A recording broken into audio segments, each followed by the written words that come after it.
Hi there, folks, and welcome to Dreamy Dreamland with Sensei Alba. And I am here with what's your full name and what you're doing and what you're saying. My name is Darlene Lewis, and I am a mother. I am running for a public office delegate this November, and I am, as we say, I'm running for hope. And why did you do it? Your dream, that whole thing about that 20 years of dream and what it meant and what you do in that period. Tell me a little bit about the Hope Center and all of what you saw and the family, what that means. What's your foundation points of what you're running for? Well, in May of 1999, I was working downtown in a place called the Samaritan Inn, which was basically working on the streets with those in need. I don't want to call them homeless because everybody that was down there didn't not have a place to Right. go. Okay, but they were people in need, and I spent that time down there. And in that period of time, it was in a 20-year span from 1999 to where I am now in 2019. And I had a dream. I had a vision back then, and that vision was that I would open up a center um, for the people that needed help, for the people who were needed someone to talk to, or they needed someone to help them to get from one place to the next, or they were hungry, or whatever that need is. Because realization is, lots of times people didn't need those big services out there. They merely needed someone to talk to, someone to sit down with them. I had one lady that came in, and her water was turned off, and she kept going to all of the places to try to get help. She went to social services, she went everywhere. The problem was that she didn't need the help turning the water on because she had the money. The problem was that she needed someone to sit down to walk her through the steps of getting that thing or getting that water on.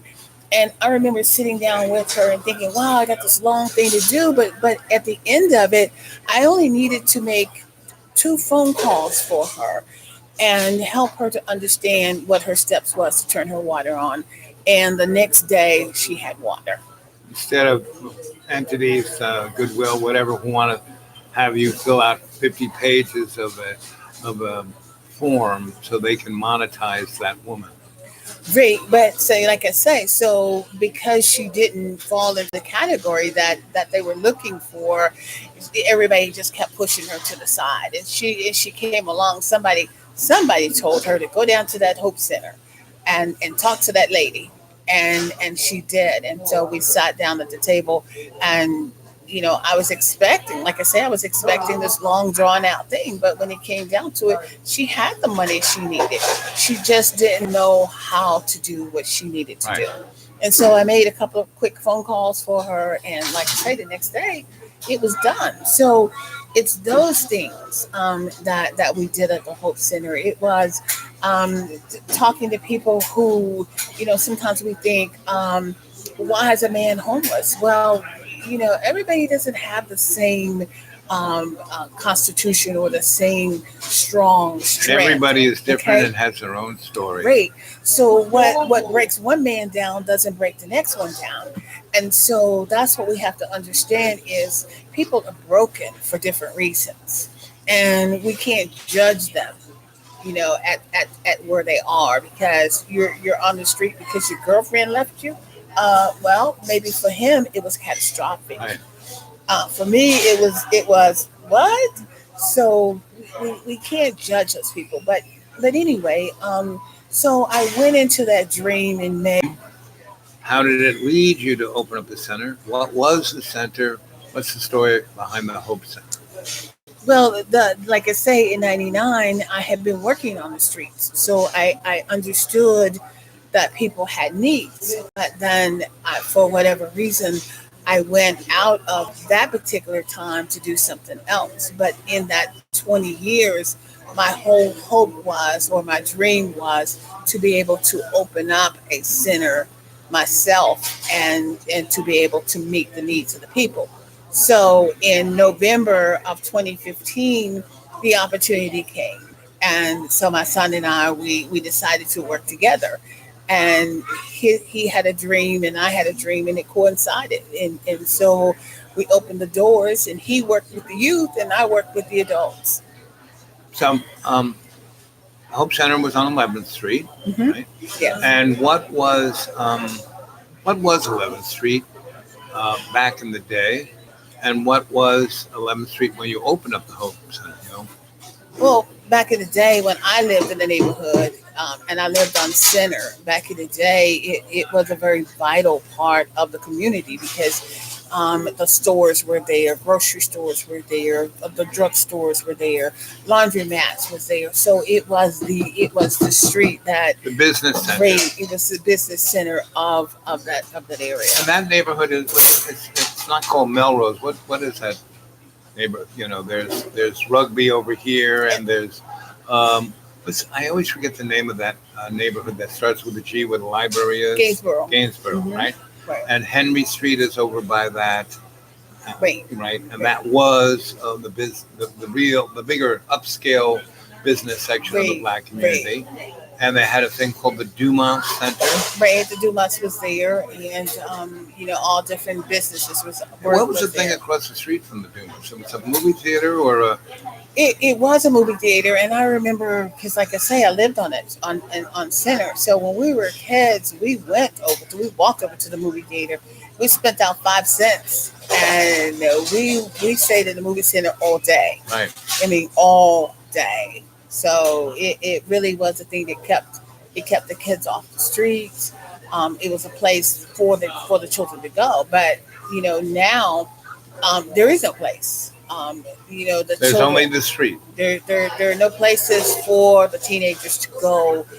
There was no place of safety, and so the Hope Center, when it opened, it was going to be, or it was to be, the place where children could come and they could feel safe.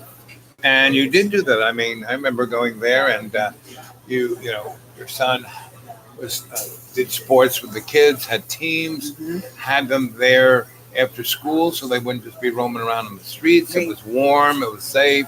They had a little snack. They could do their homework, right, and um, and it wasn't funded by any overarching nonprofit behemoth.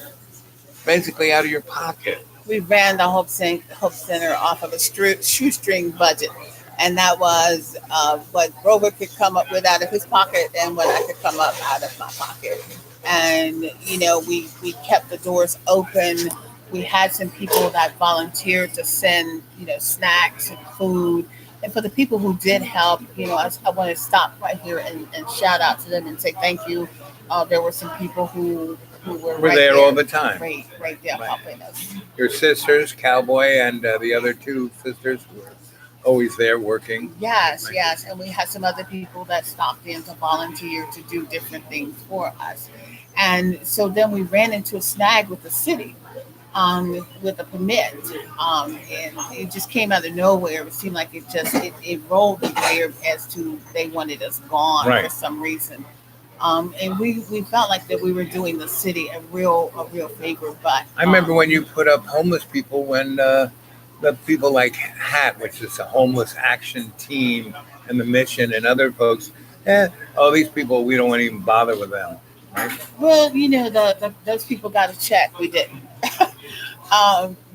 But we did.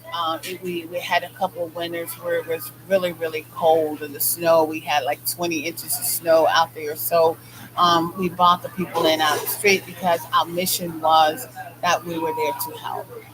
It wasn't about how much money we made. It wasn't about whether or not we could make ourselves a job and and get this money where we could live off of it. We did. Because when you were doing that, your electric bill probably went up about 20%, and they wanted to turn the electric off. Right? Great. The electric bill was something, and one of the things that I can tell people that really still bothers me today is that we use AEP is it was the electric company, and do I want to Appalachian say Electric. yes? You And know, I could they give them a break? No. no, and the thing about them is, people think, well, we call them and we say to them, can you help us to get an extension? Could you we're struggling here, and they say, oh yeah, we could do that, but guess what? It's going to cost you another deposit. Right. And so I always think of them, as robbing the poor, Yes. because most of the time it's just the poor people that struggle with paying their bills. It's the people who have money that don't struggle paying their No. bills. So that means that now AEP is in the pocket of the poor. Right. So In their pocket. yeah, Their AAP's in the pocket of the rich people, but AAP is sticking its hand into the poor folks' hand. right, and sticking it to them. So like I say, every time that you're not able to pay your bill and you need an extension, they'll give it to you. Right. But it comes with a price. And what's interesting is that virtually up until Bill Clinton, more than 80% of the utilities in America were public utilities, right? And they were always, I mean, part of their mission statement is, if you're really poor, you couldn't pay your electric bill, don't worry about it, you know? But once Bill Clinton basically sold all of that we owned, up to people like Enron, that's why we have AEP. That's where AEP came from. I can't sit here and tell you where and how it all happened because I don't Right. know that. But I can tell you that we experienced some times of not knowing how we were going to keep the lights on Right. At the Hope Center. But yet there we were 4 years later, Right. and we were still there. And it was like really, David and Goliath. And in the Bible, the real story, when you talk about David and Goliath, people think, oh, David's a little guy and Goliath's this big giant. But David was actually, he was good with that sling. That was his weapon, right? And Goliath was this gigantic thing, had armor and swords, and he went after whole armies, not after little guys who could run through his legs. So David knew he could hit Goliath's most vulnerable place, and just stood there until he came into range and whack. Well, that's kind of how it was for me at the Hope Center, because when I opened those doors because I believed that God had given me an assignment. And my assignment was to open the door. He didn't give me much more, anything past that, but I was to open the door. So I opened the door, and so when the city came along and say, "Okay, we're ready to close," we're ready to close those doors. I remember going back to God and saying, wait a minute, that's not what you told me. You Yeah. told me to open the doors.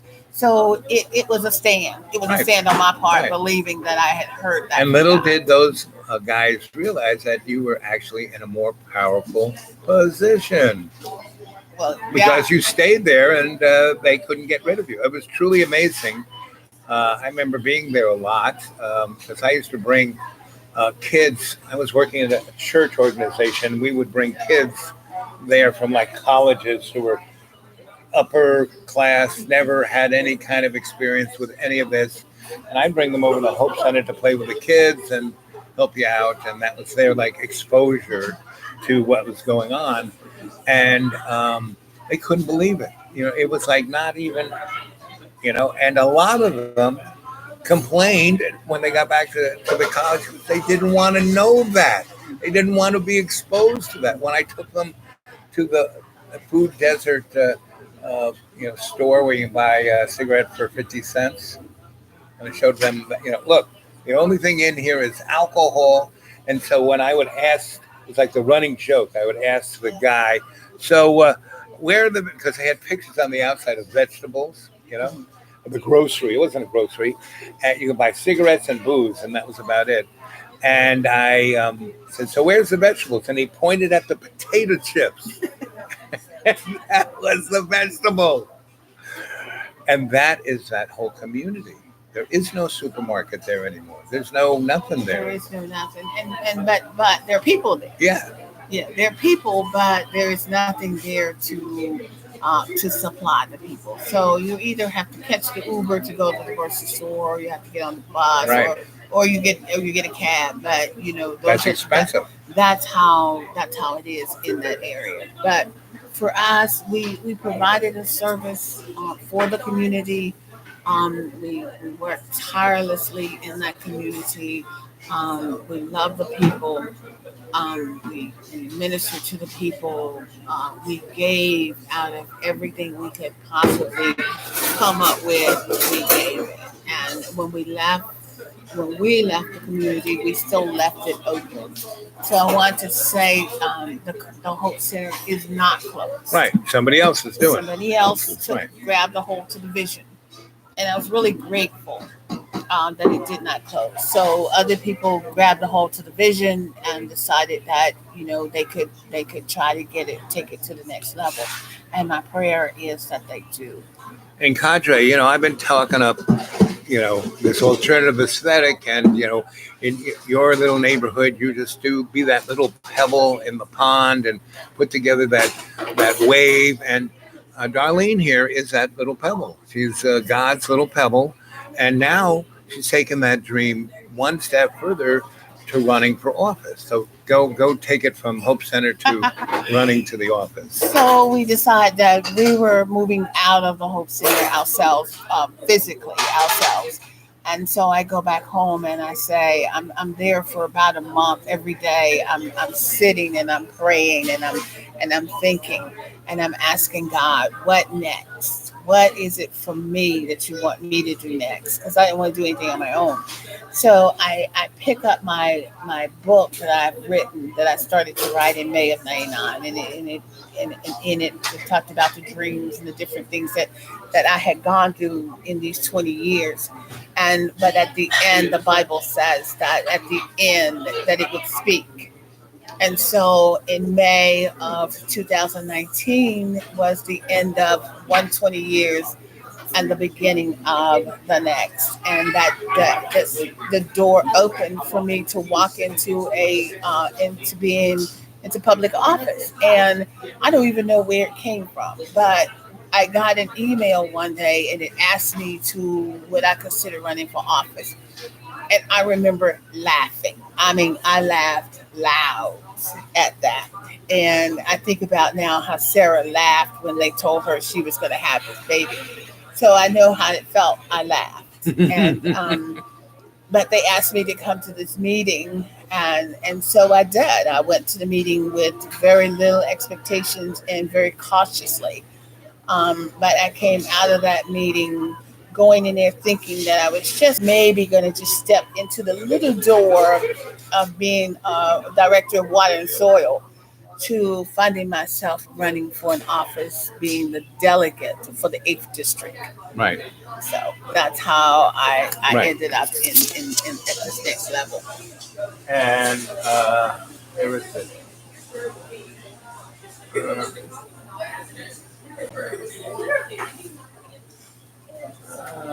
Should have grabbed it. Put it someplace. I have the newspaper of Darlene's photo. Can't find it. Oh yeah, it was quite a surprise yesterday. I didn't expect that, and somebody called me and said, "Hey, you're in the paper."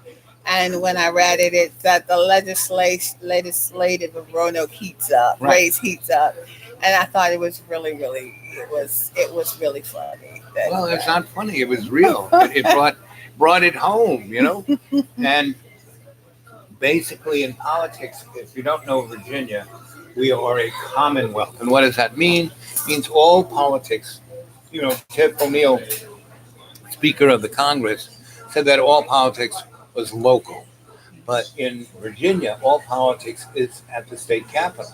The cities, the counties, nobody can do anything unless there's a bill written in the state capitol, right?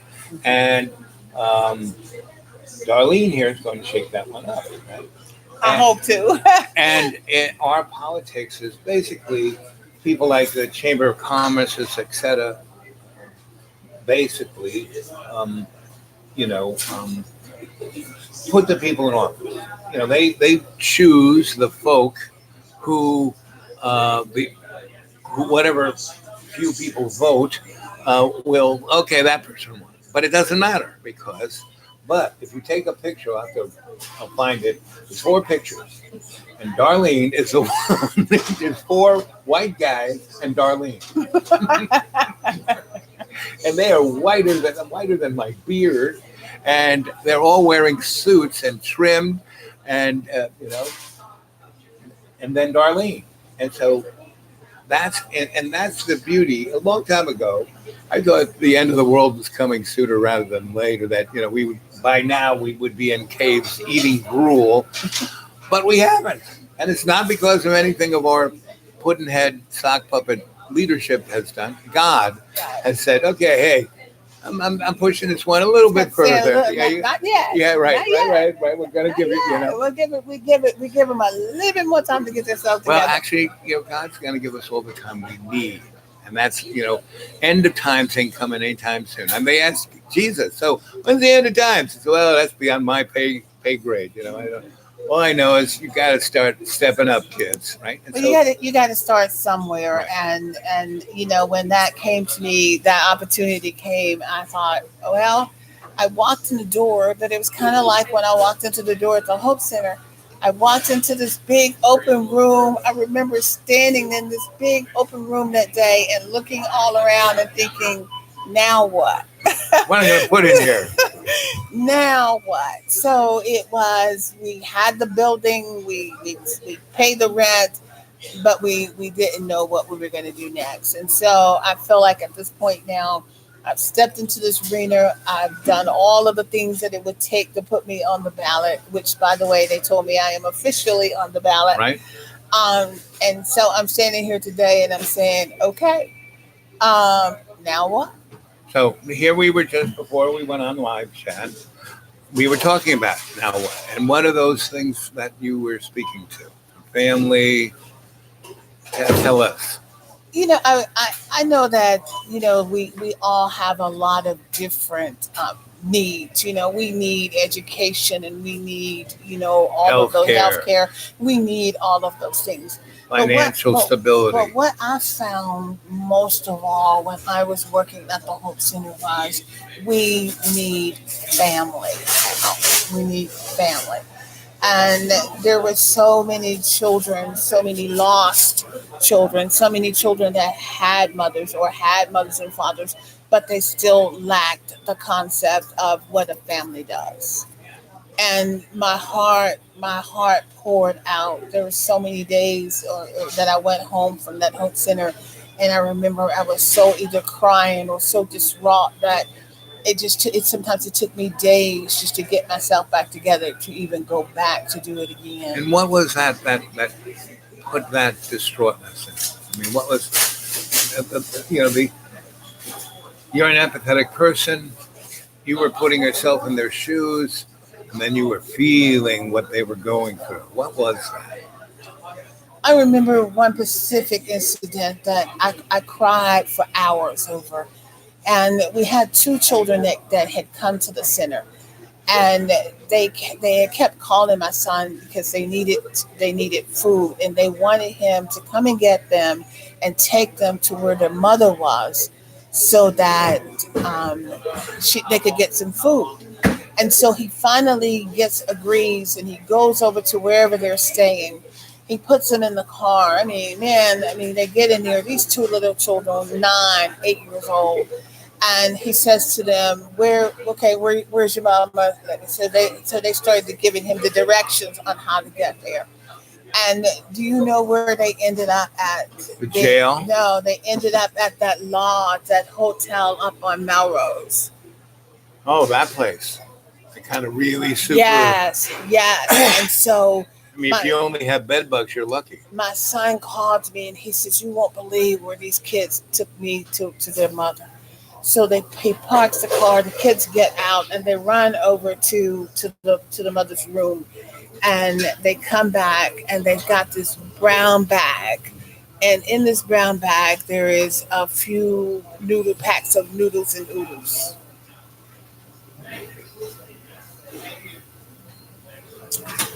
And that's all the mother had for them. But when he called me, I, it's still every time I think about it today, it breaks me down. It breaks me down.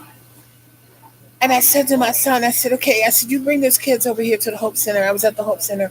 And I said, let me fix them a bag. And I remember going into the kitchen and I was putting everything in that bag that I could put my hands on. We had hot dogs, we had French fries, everything that was on the shelf, any kind of, I was filling that bag up. And when the kids pulled up, they had no clue. What it was, They had no clue. how to eat it. But no, they had no clue that they were in that type of position. Ah, Because they weren't sitting around and crying and carrying on. They were happy. Their mother had given them these little oodles and noodles. I understood they didn't. But I remember talking to them and asking them, "Can you cook this?" And the little boy, he was saying, "Yes, ma'am. I can fix it. I can cook it." I don't know where they lived. All I know is I realized that we got to do better. right, more. Great. And I thought if we could just find a way to bring families back, if we could just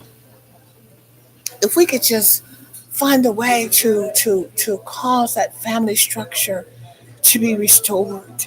Because there was a time we thought about it was it was daddies out there, but how mamas are out there. Yeah, in the same way. Mamas are out there. Yeah. Mama's always been thought of daddy is weak, mama's going to be strong. That myth of the strong black Yeah. woman, right? Yeah, yeah. And so I remember that day, and still, like I say, it still breaks me down, but because I was in the moment of that thing happening and realizing, oh my God, the mamas are out there. Now, where are we going from here? And not only are they out there, they're out there with, like without a safety net. They don't even have a tightrope to walk on. They're on the edge of the cliff.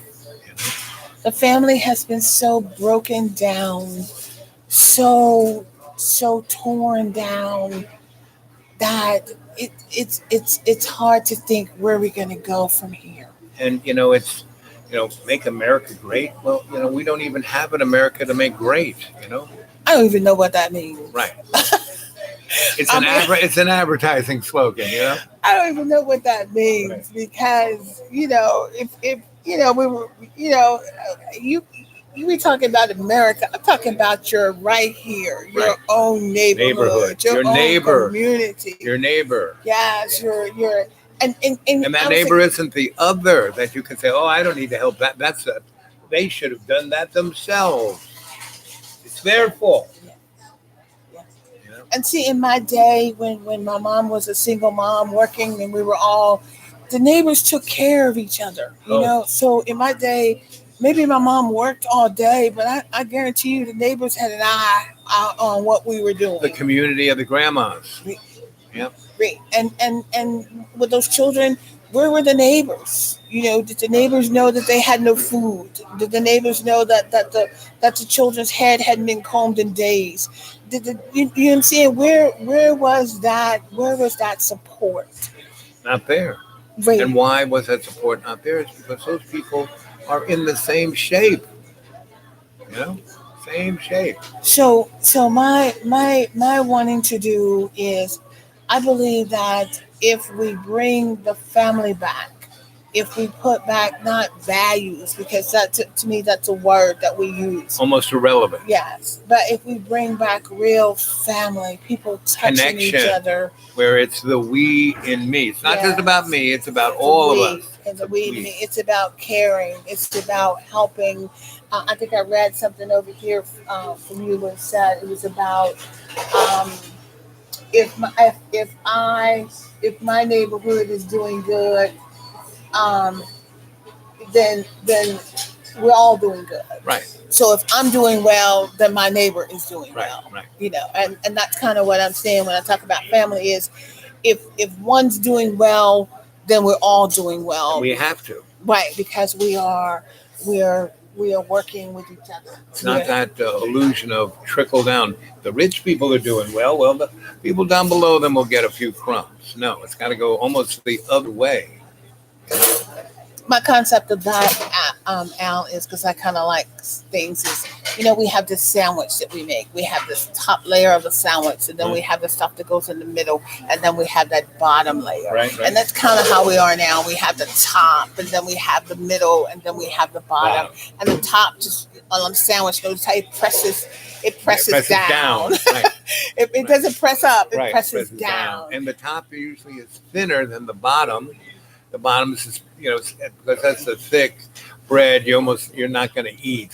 So that's how I see it. So we've got to change us and not see ourselves as a sandwich anymore. We've got to see ourselves and bring ourselves into a place of equal. Right. I'm not looking down on you, and you're not looking down on me. And that's what a salad bowl is. The salad is just really diverse, all this diverse stuff. But it's really great because you eat it all together. It's not just the dressing or the this or the that. It's everybody. It's everybody. So the concept will be to bring ourselves from being a sandwich to a salad. Right. Yeah, exactly. Way more nutritious. Yes. So, you're going to be in the county legislature, right? Not the state legislature. I'm going to right, but the county legislature is the state level, so Right. It will still be operating on the state level. Right. I will just be representing Roanoke County in the state level. Right. So you're going to be a state legislature. Mhm. So, and that's the real problem. See, Virginia's been around from the beginning, and I'm not just 1776, but 1640 something, and that was all white guys, right? And so their whole pitch was how to protect their status, and that's why we're a commonwealth, because it's all about them and not us. Well, when I think about the Bible, and because that's me, and I read from the beginning that we've been from the beginning all about trying to figure out how we don't allow any other people to get above us. So we always have to figure out a way to keep people pressed down so that we can always maintain the status, Right. the status quo. So, but, history has a way of repeating itself. And what I see from my observation of things for the last 50 years is that the people in power, every empire, the empire has collapsed because people at top lose sight that the folks who are holding them up are on the bottom. And when the empire first starts, they realize this, and they try, you go, Mesopotamia, Egypt, Greece, Rome. In the beginning, they all realized that, they all tried to be republics, just like we're supposed to be. And that means everybody. And then they become an empire, which just means a few at the top. Yeah. Well, the concept of if you had a chain and you were hanging something down, it hangs at the top, and then it connects to the next link, and then it connects to the next link, and then it connects. So it's like, even though it's hanging down, they're all connected. Right. But that's not how it is. No. And so now all of the chains are kind of laying down because Right. there's nothing to hook to. Right. There's nothing to There's hold no them support, up. Right? no support, There's right. no holding them up. And the guys at the top are swinging from the top, looking down. Well, that's too bad. But we teach the middle class. The top looks down on the middle, and so we teach the middle class Look to at the look bottom. down on the bottom. And so everybody's got their nose, kind of thinking, well, I'm better, but you could be only $10 better. Right. You And could at only, any moment, you could be down there too. right. So you could be we don't realize there could be like a $10 difference between that middle class person and that next one under them. It could be $10 that keeps them there. Yep. So, what the goal here is to bring people from looking down on each other and to realizing that we need each other. I need you, you need me. And we're all a part of one body, one body. And that's what we're trying to get them to. Is we're trying to get everybody to a place of unity, So here oneness. we are in June, and election day is in November. So this is really good. Where you got plenty of time to develop your vision. I mean, you've got a almost a mission, and you have a sense of vision, family. But how do you think you can relate to all your fellow legislators so they can understand this? I think that for me, the key is not to going out there and pounding and saying, I'm going to make these changes, I'm going to make that change. I think for right now, I've got to just get out there and just let the people feel from me a sense of love, a sense of wanting to be joined. Leading by example rather than preaching. Right. Well, people really respond to that much better than shame or any of that. Great. So, in my little conversation with you, one of the things I was talking about, the biggest obstacle to the we and me is fear. I was talking about how propaganda works by finding a boogeyman and then making everyone scared so they won't work together. Well, I call it I call it that what we do is we put all of the fear in like this plane. You know how you would dust your crop, Mm-hmm. and so what they do is we fly over with this fear in there, and we drop it all down over the people. So now everybody's running around and they're covered in this thing called fear. Okay. And then once we cover it and we will start to operate in that fear, then change doesn't come. Right. So they got to get a good shower, and that shower, the water, Shower of love, love, love, love. hope, Yeah, love. and hope. See, love is the never-ending, only true reality. Everything else is kind of illusion. What hope is this kind of bridge, or car, or vehicle that brings you to the understanding of love. That's what hope is, right? And it gives you this dynamic of one of most human experiences are irrelevant, but I do kind of like um, not expectation, but when Christmas rolls around and you have about a week before Advent, right?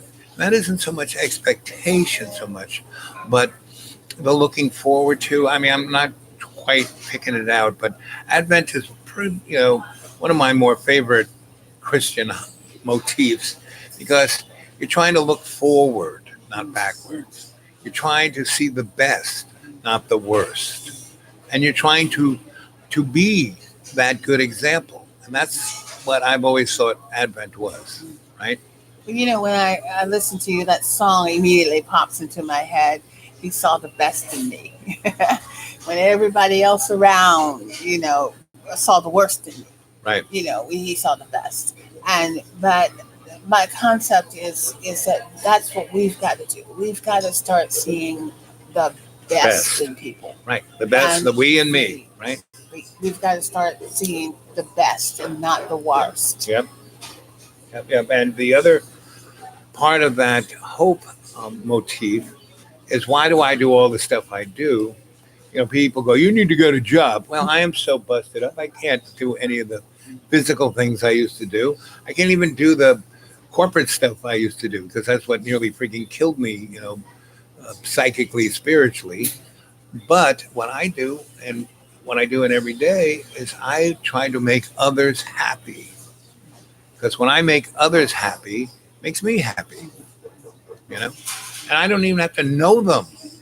Somebody at the restaurant or at the online at the supermarket, if I can make them go from "Ah, rah, rah," to like kind of be happy in my day, then I've done my job, right? So I guess that's going to be your strategy to get elected. It's that you're simply going to go around and find the vehicles to bring this message to the constituency. And there are a lot of avenues that are simple. You're writing a letter to the newspaper, because you're a real candidate. They're going to have to publish it, right? I go, oh, that, I write them letters all the time, and they go, oh, another one from Al. Oh, God, it's 14 pages long. I can't. You can give them very succinct, and they're going to have to do it. And the other side of the coin, since you are connected in your heart, not in your pocketbook or your status, but your heart to religion and church. You can go to every church in your constituency. You got a lot of Sundays between now and November, and just talk to them like we just had a conversation here. And that will not be a hard assignment. right, For me, it Right, won't. right. A lot of people, but like you say, I love the Lord. right. And so every opportunity for me to be sitting in the midst of him, then hey, I'm going to enjoy this aspect. And why I put you on the channel here. Now this is going to be on the Dreamy Dreamland channel, right? You can go back and look at this. This is like your tutorial on how to talk to the public, right? You can go back and look at this thing. It's up there. The other thing you can do is you can take this down and put it on your computer and use it for your commercials. We've done 40 minutes so far, and Are we still going? Wow. Okay. So and here's some people who are commenting. Wow, amazing lady. Where's she running for? Heck, yeah, Darlene. Can't make something great again if it's never been that great. I agree. So the concert's out there. There's like 3 of them watching. But the interesting thing about my channel is these people from all over the friggin' planet, not just like in Vinton. And so people watch it at different times. So by tomorrow, 60 to 100 people will have watched this, right? From all over, right? Now on the chat, they know I kind of do these things around 7, 8 o'clock, and I'll throw one up during the day. But 7 is one where I'll get 13 to 30 people be part of the chat, right? Okay. But you can go back and watch this. And like I said, you can download this on your own little computer, because I have it on public. Anybody can take everything, and I don't care. I want as many people to watch it. So you can take it and oh wow, that 2 seconds right there, that minute and a half, that's pretty good. You can use this, and again, as a tutorial to see how to talk to the folk.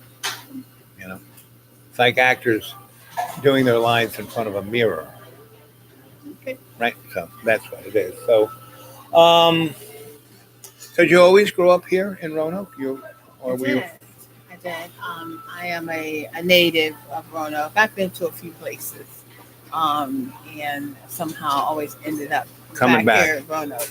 But, It's interesting how it's almost like flypaper. This town does stick to people. somehow stick to you. But Yep.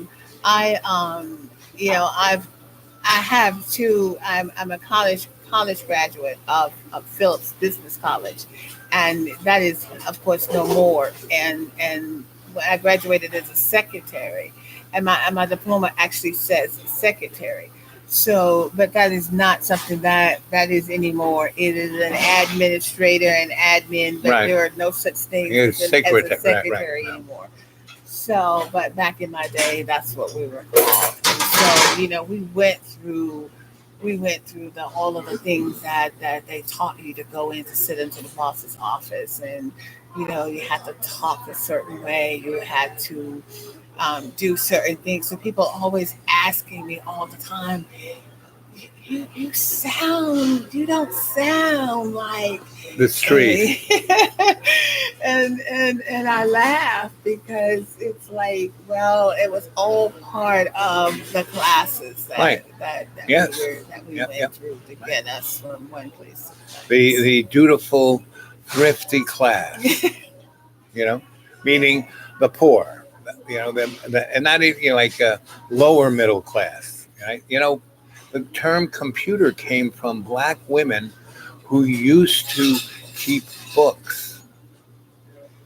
The people who dealt with numbers, not even white secretaries, but black secretaries were there at the adding machine, before they had computers, and that's where they got the term computers.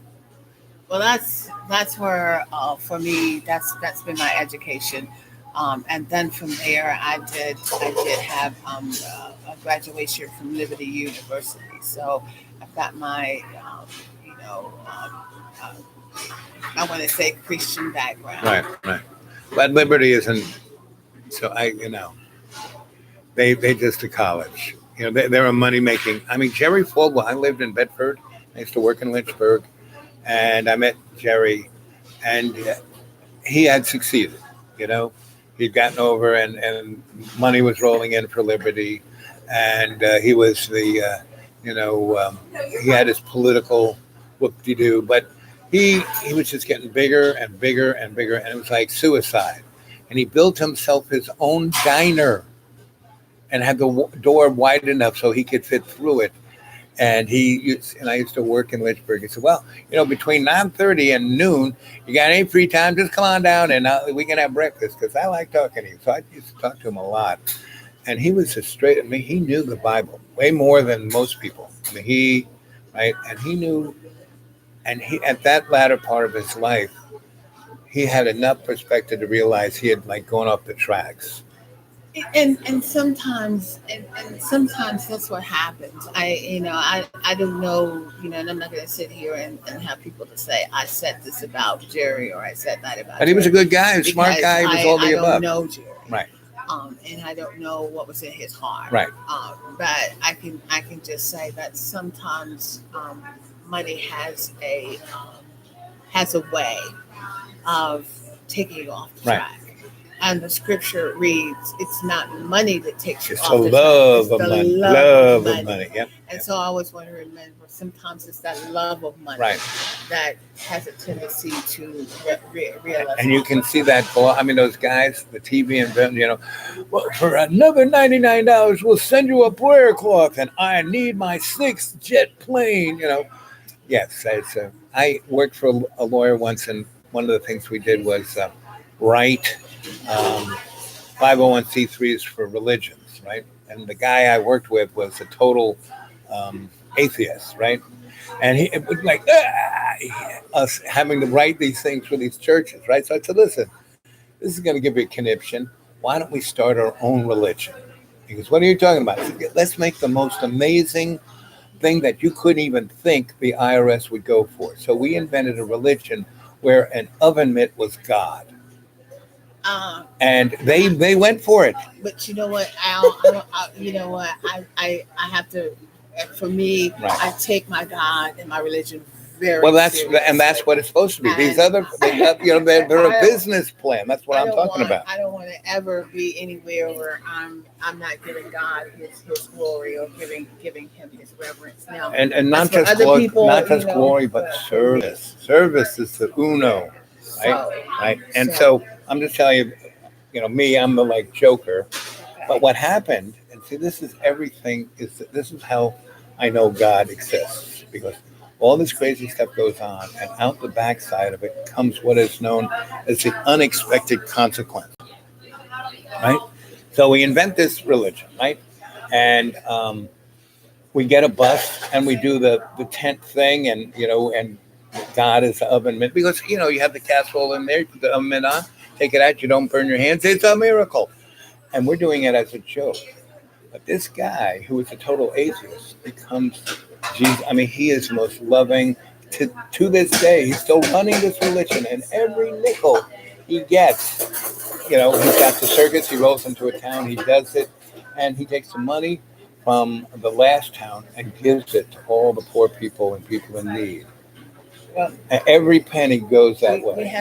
We really have to be mindful. For me, as to how and what I betray. I try not to put my mouth on other men. You don't judge. You don't judge. And if this is what they feel like is part of what they're called to do, then I don't know, because I wasn't in their ear, or in their shoes, and so I wasn't there when they say that God told them. I don't know whether he did or he didn't. And that's the righteous way to go. I can only be accountable for what I believe he told me.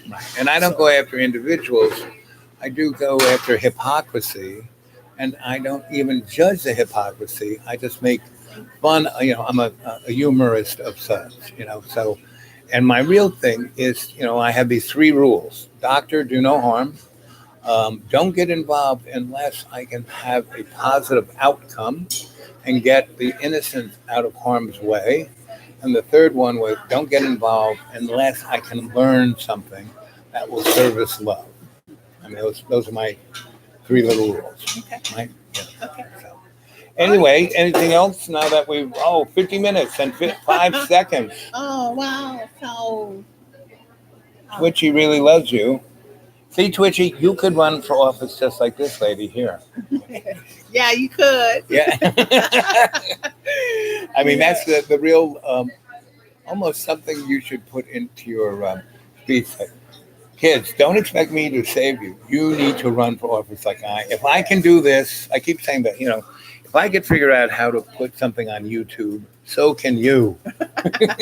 Okay. Well, this is my latter. This is the latter half. Right. And No, it's not. The Bible It's always the says newest, and not the lattest half. It It's the says newest. that your latter half is going to be greater. So But each ladder half, because you still got another ladder half. I mean, a ladder. So I've died 6 times, so I know there's a lot of ladder halves to go. I'm looking for the ladder. Right. There's a lot of ladder halves to go. So I'm gonna have to get to a meeting. Yep. Okay. So we're gonna say, see you later, kids. Maybe tonight I'll do another one, but for now, say good night. Good night. Good night. Okay. Okay. Come on. End. Okay. End. Don't run off this second.